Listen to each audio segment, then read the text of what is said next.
Employment and investment. I have a few proposals to promote investment and foster employment. First of all, to bolster the Indian startup ecosystem, boost the entrepreneurial spirit, and to support innovation,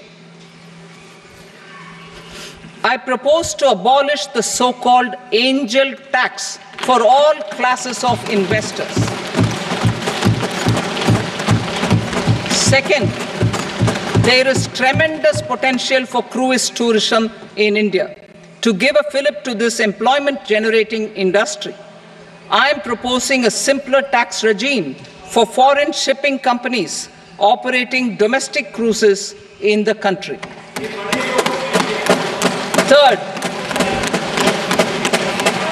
India is a world leader in the diamond cutting and polishing industry, which employs a large number of skilled workers. To further promote the development of this sector, we would provide for safe harbor rates for foreign mining companies selling raw diamonds in the country. Fourth, to attract foreign capital for our development needs, I propose to reduce the corporate tax rate on foreign companies from 40 to 35%.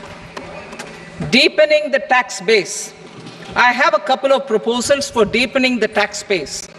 First, security transaction tax on futures and options of securities is proposed to be increased to 0.02% and 0.1% respectively. Second, for reasons of equity, I propose to tax income received on buyback of shares in the hands of recipients. Other proposals. To improve social security benefits, deduction of expenditure by employers towards NPS is proposed to be increased from 10 to 14% of the employee's salary. Similarly, deduction of this expenditure up to 14% of salary from the income of employees in private sector, public sector banks and undertakings opting for the new tax regime is proposed to be provided. Indian professionals working in multinationals get ESOPs and invest in social security schemes and other movable assets abroad. Non-reporting of such small foreign assets has penal consequences under the Black Money Act. Such non-reporting of movable assets up to 20 lakh rupees is proposed to be depenalized.